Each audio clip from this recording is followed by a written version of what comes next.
Arnold से मिलिए।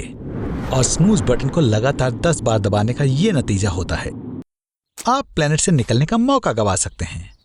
चलो भी आर्नोल्ड, इतना दुखी होने की जरूरत नहीं है।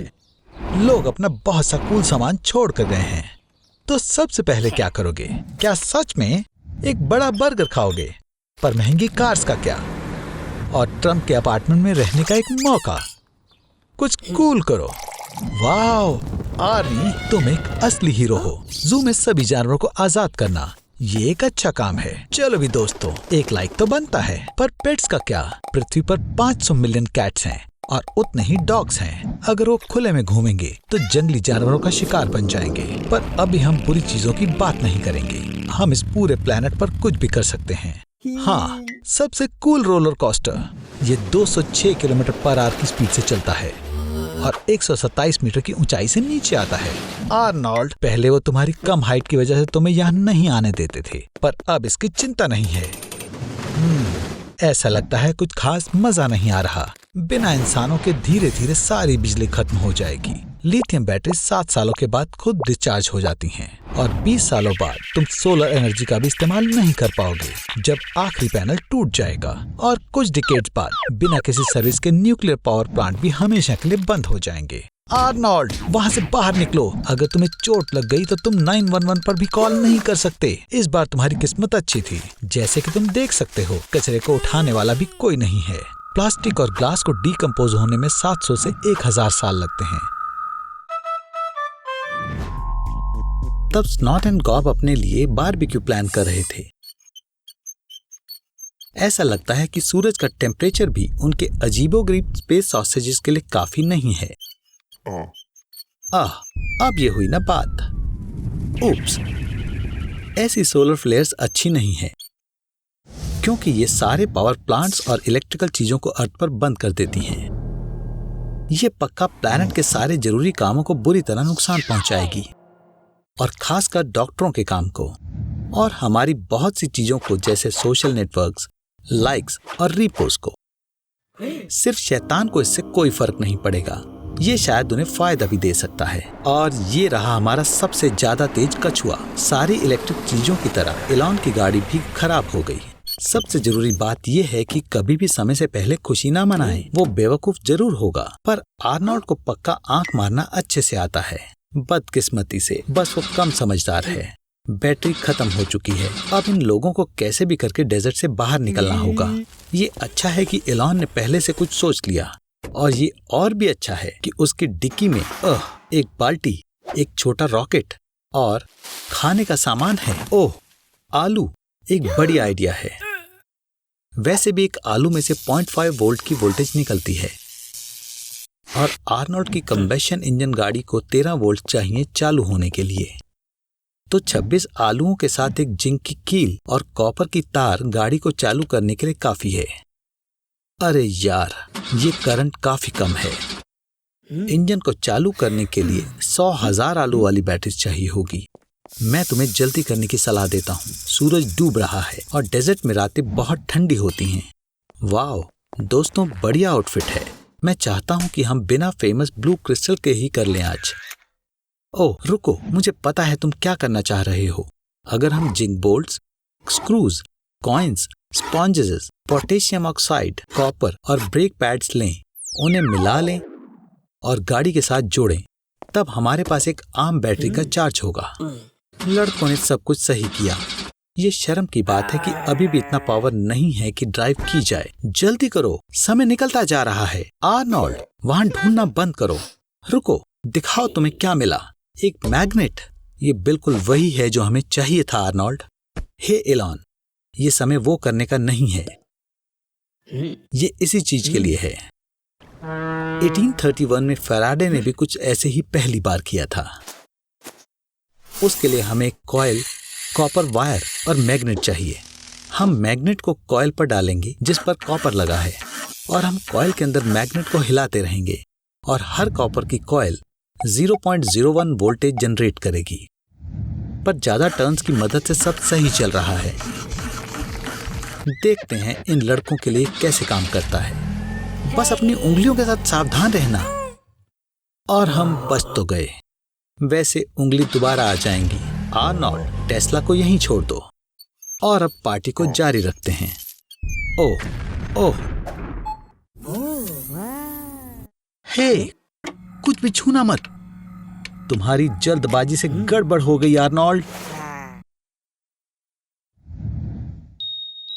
तुमने कई लोगों का एक बड़ी क्रूज शिप पर अकेले रहने का सपना पूरा कर लिया। वूहू! एक सिंपल 7 दिन की ट्रिप के लिए इनके पास 12,000 एग्स, 380 किलो आइसक्रीम और 2 टन सी फूड और मीट है। अगर तुम अकेले भी खाओगे तो भी इतना खाना तुम्हारे 5 साल के लिए काफी है। ऐसे क्रूज पर जाने के बाद लोग लगभग 3 किलो वजन तो बढ़ा ही लेते हैं। क्रूज शिप में मनोरंजन के कई तरीके होते हैं। अगर कोई पैसेंजर सब कुछ देखना चाहे तो उसके लिए 7 दिन भी काफी नहीं होंगे। उप्स, लगता है फ्यूल खत्म हो गया। अपनी फुल स्पीड में शिप रोज 5 टन फ्यूल जलाता है। अब हम बाकी क्रूज लाइनर्स की तरह ओशन में चलते रहेंगे क्योंकि ये पोर्ट में खड़े रहने से ज्यादा सस्ता है। आर्नोल्ड, लगता है तुम्हारा वेकेशन जितना सोचा था उससे लंबा चलेगा। पूरा 1 महीना हो गया है। आखिरकार ये क्रूज तुम्हें कहाँ ले जाएगा? मुबारक हो आर्नोल्ड, अब पूरी दुनिया तुमसे नफरत करती है। अपना बैग पैक कर लो बेवकूफ, तुम्हारी वेकेशन खत्म। बुरे मौसम का मतलब ये नहीं है कि तुम छुट्टी ले लो। क्या तुम काम पर नहीं जाना चाहते तो मैं कहूंगा कि तुम बेड पर काम करो। जब नासा ये पता कर रहा था कि किसी पर जीरो ग्रेविटी का असर कैसे होता है तो उन्होंने एक वॉलंटियर को 70 दिनों तक बेड में सोने के लिए $18,000 दिए थे। उठने के बारे में सोचना भी मत आर्नी। मैंने एक स्नाइपर को हायर किया है जो तुम्हारे कोशिश करते ही तुम्हें मार देगा। तुम अपना खाना पीना और बाकी सब कुछ लेटे हुए ही करोगे। फिर मिलेंगे दोस्त।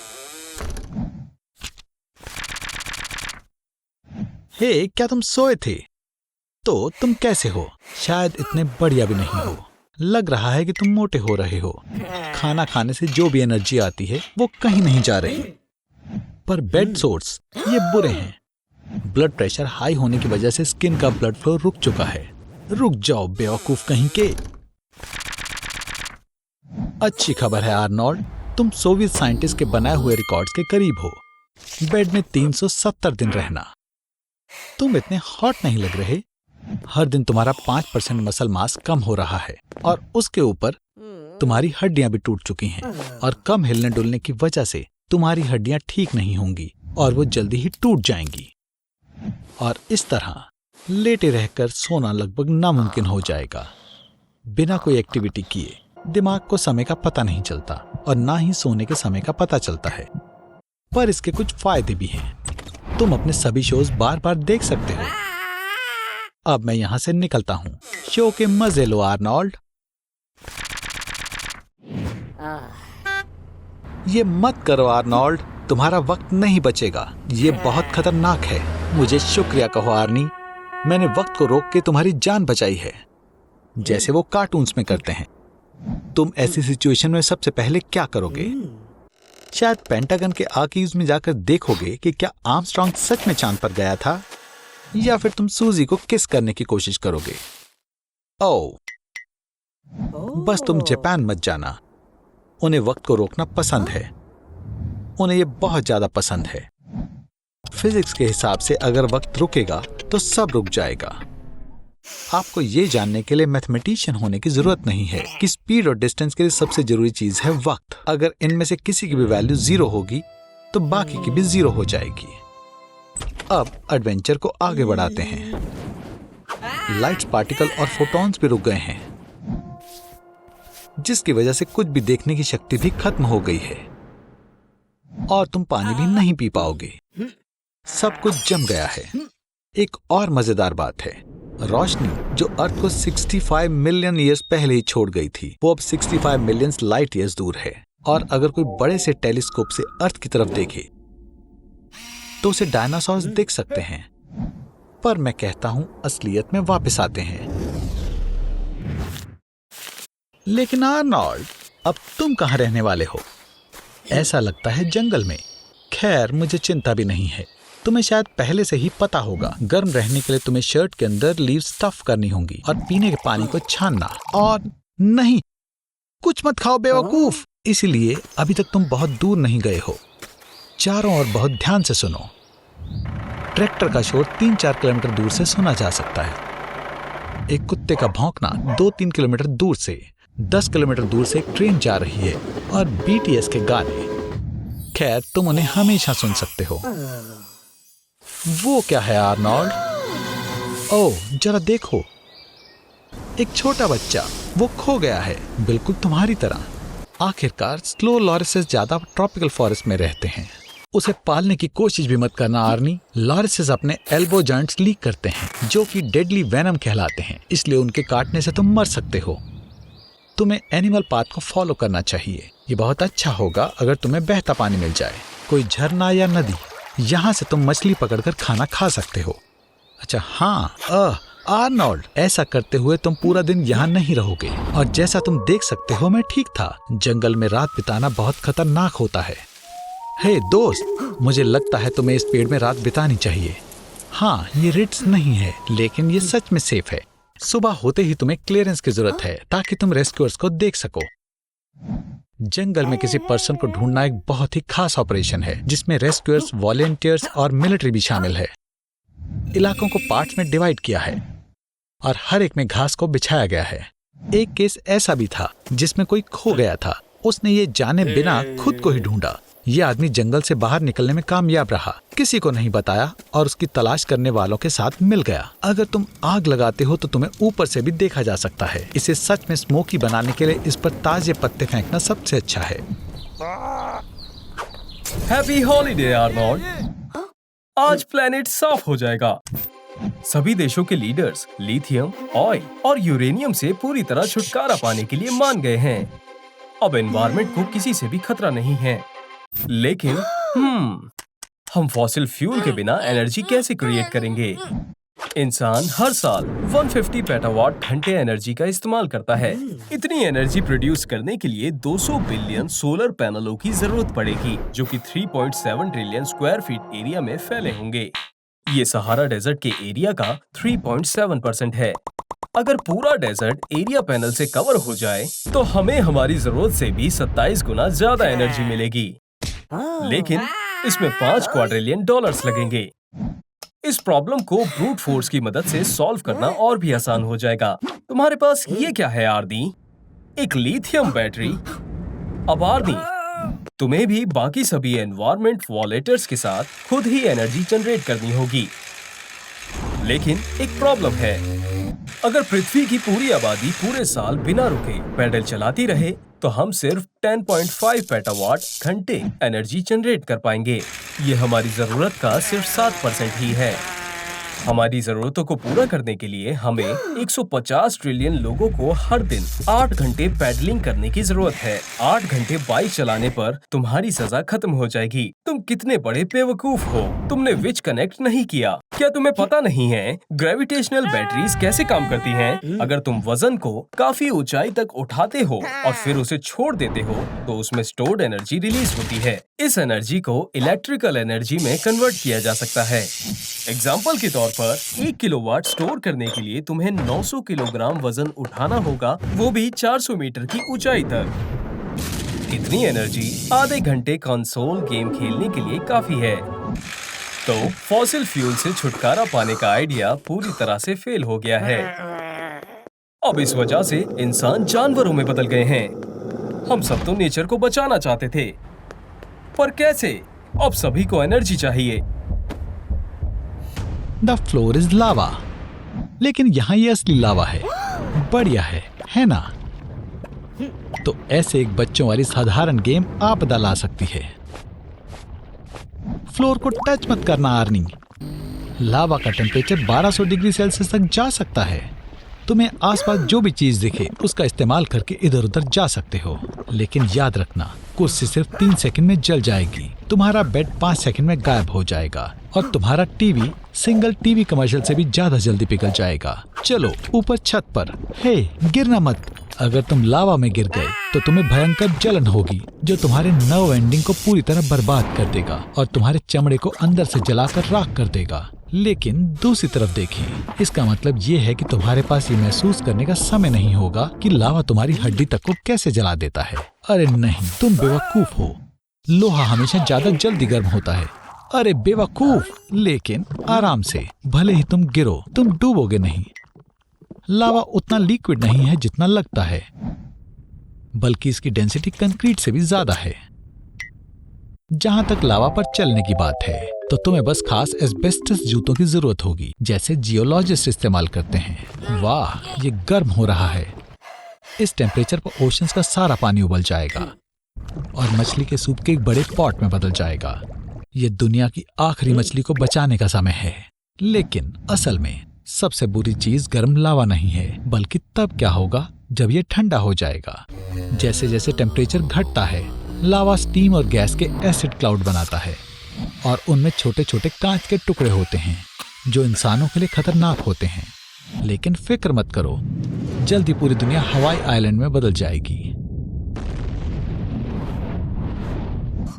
ये अच्छी सुबह नहीं है आर्नोल्ड। तुम्हें याद भी है आज कौन सा दिन है? खैर हाँ बिल्कुल, आज दुनिया का अंत है।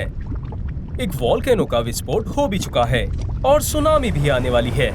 और इन सब के अलावा एक बड़ा मीटियोर पृथ्वी से टकराने वाला है। एक सुपर वोल्केनो का विस्फोट विनाश का एकदम बढ़िया एग्जाम्पल है, जिसका सामना हमारे पूर्वज कर चुके हैं। उदाहरण के तौर पर समझे तो आज से 70,000 साल पहले टोबा वोल्केनो के विस्फोट से इंसान की तादाद घटकर सिर्फ 3,500 हो गई थी और इसी वजह से हम आइस एज के करीब पहुंच गए थे। तुम बहुत शांत लग रहे हो आर्नी। लगता है तुम्हारे पास इसका सॉल्यूशन है। आर्नोल्ड, तुमने तैयारी कर रखी है। मुझे तुम पर बहुत गर्व है। एक हॉट एयर बलून? सच में? रुको, क्या ये तुमने खुद बनाया है? हाँ, लगता तो ऐसा ही है। क्या तुम्हें सच में इन सभी चीजों की जरूरत है, या फिर तुम टीवी को सिर्फ वजन बढ़ाने के लिए लाए हो? खैर चलो चलते हैं। तुम ऐसे पहले इंसान नहीं हो जिसने बलून अपने हाथों से बनाया हो। लैरी वॉल्टर नाम के एक इंसान ने कई सारे बलून्स एक चेयर से बांधे और आसमान में लगभग 16,400 फीट की ऊंचाई तक पहुंच गया। नतीजे के तौर पर उसे $1,500 की एक टिकट मिली। बलून से इतनी ऊंचाई पर जाने का रिकॉर्ड बनाया और हाँ, एक डार्विन अवार्ड भी मिला। तूफान से बचने के लिए आसमान में चले जाना एक अच्छा ऑप्शन है। यहाँ सुनामी और भूकंप से आपको कुछ नहीं होगा। लेकिन देखो, ये तो एक मीटियोर है। फ्रिक्शन की वजह से इसका टेम्परेचर 1500 डिग्री सेल्सियस तक पहुँच चुका है। एक असली hot air balloon fire proof fabric से बना होता है। जरा हमें बताओ आर्नोल्ड, तुमने किस चीज का इस्तेमाल किया था? ओह, तुम्हें लगा कि ये काफी होगा। संभल कर, मीटियोर की बारिश हो रही है। तो आर्नी, तुम्हें क्या लगता है तुम कब तक इसका सामना कर पाओगे? 1 मार्च 1999 को पिकार्ड और जोन्स एक बलून से पूरी दुनिया का चक्कर लगाने वाले पहले इंसान बने, जो इजिप्ट में लैंड हुए 41,000 किलोमीटर के सफर के बाद, जो कि 20 दिनों तक चला। हे, क्या फिर से तुम चैट जीपीटी पर बकवास लिख रहे हो आर्नोल्ड? सिर्फ तुम्हारी वजह से एआई इंसानों को बेवकूफ समझेगा और ये खतरनाक हो सकता है। 1 मिनट, क्या आप नहीं जानना चाहते कि चैट जीपीटी हमारी बकवास बातों का क्या जवाब देगा? यहाँ तक कि इलॉन मस्क को भी इस बात का डर है कि एआई ह्यूमैनिटी को खत्म कर देगा और तुम इसे नजरअंदाज कर रहे हो। ऐसा लगता है तुम्हारा टॉयलेट पेपर खत्म हो गया। तुम्हें क्या लगता है, इससे बुरा कुछ नहीं हो सकता? आर्नोल्ड, क्या वो आवाज तुम्हारे पास से आई थी? मैंने तुम्हें कहा था, तुम्हारी नासमझी की वजह से एआई पूरे ह्यूमैनिटी को खत्म कर देगा। शायद पूरे नहीं, एक न्यूक्लियर धमाका 3,000 स्क्वायर किलोमीटर तक बर्बाद कर सकता है। कुल मिलाकर अर्थ को खत्म करने के लिए लगभग 362 मिलियन स्क्वायर किलोमीटर को खत्म करना होगा। सब कुछ खत्म करने के लिए लगभग 1,28,000 वॉरहेड्स लगेंगे। जितने वॉरहेड्स हैं, ये उससे 10 गुना ज्यादा है। आर्नी, क्या तुम न्यूक्लियर वॉर के लिए तैयार हो? अच्छी खबर है कि कुछ लोग जिंदा रहेंगे, लेकिन सोचने वाली बात है कि कितने समय तक। कैन फूड एक अच्छा आइडिया है। हाँ, शायद इतने कैन काफी नहीं होंगे, लेकिन तुम्हें क्या लगता है आर्नोल्ड, बिना प्लांट्स के तुम कितने दिनों तक बचोगे? स्वालबर्ड में एक इंटरनेशनल सीड वॉल्ट बनाया गया है। इसमें 9 लाख से भी ज्यादा सीड्स हैं और इसमें 2 बिलियन से भी ज्यादा सीड्स आ सकते हैं। ये अर्थ के सारे फ्लोरा को जिंदा रखने के लिए काफी होगा। कम से कम ये लॉन्ग विंटर न्यूक्लियर नाइट्स में कुछ खाने के तो काम ही आ जाएगा। तुम बिल्कुल तैयार हो दोस्त। चिप्स, पानी, प्लांट्स, कैन फूड, दवाइयाँ, यहाँ तक कि कंप्यूटर भी। लेकिन ऐसा लगता है तुम सबसे जरूरी चीज भूल रहे हो। सिर्फ एक न्यूक्लियर धमाके से लगभग 50 टन डस्ट एटमॉस्फेयर में जाएगा और सारे न्यूक्लियर धमाकों से अर्थ का 50 से 85% आसमान डस्ट से ढक जाएगा। लेकिन मॉडर्न कंप्यूटर मॉडल की वजह से ये 1 महीने से ज्यादा नहीं टिक पाएगा। चीजें उतनी भी बुरी नहीं है आर्नोल्ड। पूरे ह्यूमैनिटी को मिटाने जितने न्यूक्लियर वेपन्स अभी बनाए नहीं गए हैं। कई सारे विक्टिम्स हैं, लेकिन न्यूक्लियर अपोकलिप्स कैंसिल कर दिया गया है।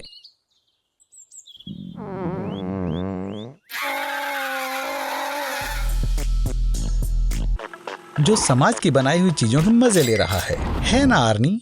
पर याद है ना दोस्त, इन सब के लिए तुम्हें अपने बिजली के बिल समय पर भरने होंगे। और मैंने हजारों दफा बताया है कि एडवर्टाइजमेंट बनी ही इसलिए है कि वो तुम्हें कंगाल कर सके। तो अब झेलो, तुम अंधेरे में ही बैठो, तुम इसी के लायक हो। अरे यार, तुम्हें ऐसे देखकर बहुत दुख हो रहा है। ठीक है, मेरे पास एक आइडिया है। देखो, हमारे आसपास इतने सारे बैक्टीरिया हैं जो अपने खाए जाने वाले ऑर्गेनिक मैटर से यूजलेस एनर्जी जनरेट करते हैं। तो मैं क्या सोच रहा हूँ कि चलो एक बैक्टीरियल पावर प्लांट बनाएं जो आपकी पूप को फ्यूल की तरह इस्तेमाल करेगा। आपके सारे गैजेट्स के लिए काफी नहीं है ना? पर आप उम्मीद भी क्या कर सकते हो? बैक्टीरिया बहुत बहुत छोटे होते हैं, मुझे पता है। चलो इन्हें बड़ा करते हैं। एक बिल्ली के साइज का बैक्टीरिया हमें 46,000 टाइम्स ज्यादा एनर्जी देगा और हमें और बैक्टीरिया और ज्यादा फ्यूल मिलेगा। अमेरिका एक दिन में 128 बिलियन लीटर सीवेज इकट्ठा करता है। इससे हम पूरे एक शहर को बिजली दे सकते हैं और इससे वाटर प्यूरिफिकेशन की प्रॉब्लम भी सॉल्व हो जाएगी। जाइनॉर्मस हेलो बैक्टीरिया जो सिर्फ नमक खाता है, वो ओशन से हमें फ्री एनर्जी प्रोवाइड कर सकता है और डेजर्ट रीजन में पानी पहुंचा सकता है। हर रोज 3.5 मिलियन टन का प्लास्टिक वेस्ट फेंका जाता है। एंड बिग्निफाइड आइडोनेला सकेनेसेस इस प्लास्टिक को एनर्जी में रिसाइकल कर सकता है। तो फिर आप एक इलेक्ट्रिक व्हीकल चार्जिंग नेटवर्क भी खोल सकते हैं, जहां बाकी के फ्यूल हर साल 37.5 बिलियन टन कार्बन डाइऑक्साइड वातावरण में छोड़ते हैं। वहीं बैक्टीरिया एनर्जी बिल्कुल प्योर है और सिर्फ ऑक्सीजन छोड़ती है। ये एक अच्छा स्टार्टअप आइडिया है। आर्नोल्ड, तुमने तो इंसानों की एनवायरमेंटल प्रॉब्लम को ही सॉल्व कर दिया और इस बिजनेस में इतने पैसे भी कमा लिए।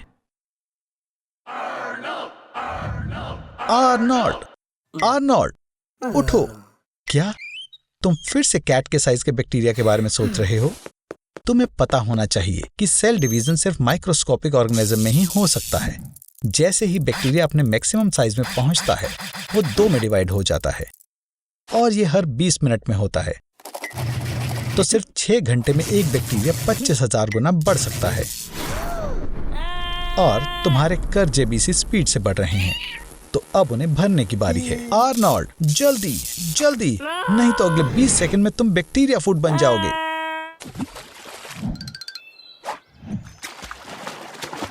उम्मीद है तुम रिवर का गंदा पानी नहीं पी रहे होगे। बहुत अच्छा। दुनिया की सभी डिसीजेस की वजह गंदा पानी पीना है। गंदे पानी की वजह से 3.4 मिलियन इंसानों की मौत होती है। ये कार एक्सीडेंट से लगभग 3 गुना ज्यादा है और ओबेसिटी से 20% ज्यादा है।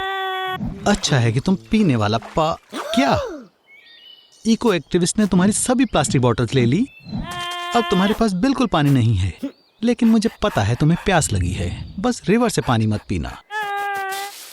तुम्हें साइन नहीं दिख रहा? ओ आर्नी, तुम बाद में पछताओगे। गैंजेस रिवर की एक बूंद में 3.5 मिलियन ई कॉली बैक्टीरिया होता है, जो नॉर्म से 110 गुना ज्यादा है। फिर भी इंडिया की 40% पॉपुलेशन, 0.5 बिलियन लोग गैंजेस का पानी पीते हैं। और बिल्कुल उसमें और भी हार्मफुल एलिमेंट्स होते हैं। आर्नी, तुम कहाँ हो? ओह ठीक है, मैं समझ गया। माइल्ड डायरिया, ये तो बस शुरुआत है। ये और स्ट्रांग हो जाएगा, और स्ट्रांग, और ये पहले से ही परेशानी है। तुम इन्वेस्ट करना होगा। तुम रिवर वाटर को प्यूरिफाई कर सकते हो। तुम रिवर वाटर को फैब्रिक से भी प्यूरिफाई कर सकते हो। ये सैंड और डर्ट को फिल्टर कर देगा। बॉइलिंग 99% हार्मफुल माइक्रो ऑर्गेनिज्म को कम कर देता है। और सबसे असरदार तरीका केमिकल प्यूरिफिकेशन है, जैसे कि क्लोरीन टैबलेट्स। आपको क्या लगता है इस पानी का टेस्ट कैसा होता होगा? क्या आपने बहुत सारी डिस्कवरी देखी है या नहीं? जब पीने के लिए कुछ नहीं होता तो ट्रैवलर्स मजबूर होकर यूरिन से काम चलाते हैं, लेकिन तुम्हारे साथ डिहाइड्रेशन की वजह से ये भी मुमकिन नहीं है और स्ट्रेंथ की कमी है।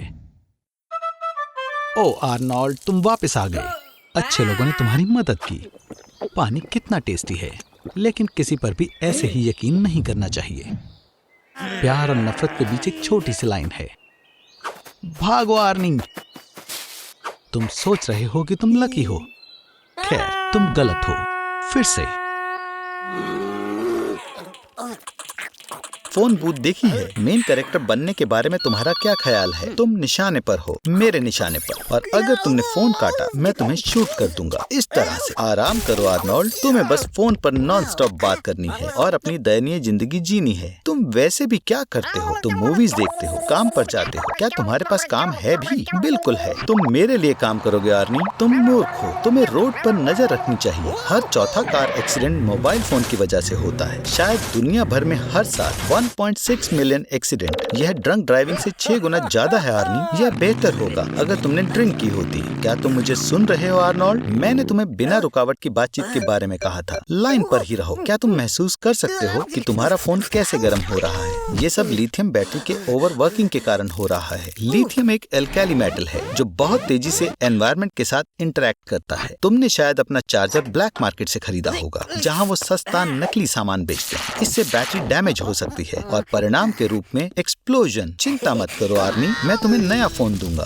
सब कुछ साइंस के नाम पर। मैं देख सकता हूँ कि तुम थके हुए हो, पर अफसोस की बात है कि तुम्हें सोने की अनुमति नहीं है। इंसोम्निया के पहले 2 दिनों के दौरान आप अपने शरीर में हल्की कंपकपी महसूस करोगे और कोऑर्डिनेशन करने में मुश्किल होगी। तीसरे दिन तुम्हारी न्यूट्रिशनल रिक्वायरमेंट बहुत बढ़ जाएगी, क्योंकि तुम्हारा शरीर फैट बर्निंग मोड पर चला जाएगा। 4-5 दिनों के बाद आप देखने और सुनने के वहम का अनुभव करना शुरू करेंगे। तुम्हारी स्पीच अकल्पनीय हो जाएगी। हालांकि सच में मुझे यह भी नहीं पता कि तुम क्या कह रहे हो। तुम्हारे द्वारा रोज बोले जाने वाले शब्दों में 80% की कमी आएगी। तुम 1 हफ्ते में ज़ॉम्बी की तरह दिखोगे, कमजोर, कांपने वाला, और जो सबसे आसान काम भी न कर पाए। ट्यूमर्स। अब इसके बारे में बात करना सही है। क्या आपको लगता है कि लगातार इलेक्ट्रोमैग्नेटिक रेडिएशन के कारण आर्नोल्ड को ट्यूमर का खतरा है? तुम्हें दुखी करने के लिए माफ करना। फोन रेडिएशन से अभी तक कोई ट्यूमर के होने का सबूत नहीं है। Cell phone radiation non ionizing है और यह दिमाग के सेल्स में डीएनए को नुकसान पहुंचाने में सक्षम नहीं है, यहाँ तक कि आर्नोल्ड जैसे कमजोर के भी। पर अगर फोन में ज्यादा पावर होती, मान लो 1000 गुना ज्यादा, इस तरह के एक फोन का माइक्रोवेव ओवन के जितना इफेक्ट होगा। ये ट्यूमर तो नहीं करेगा, पर 1 मिनट से भी कम समय में ये आर्नोल्ड के दिमाग और शरीर को आसानी से पिघला देगा।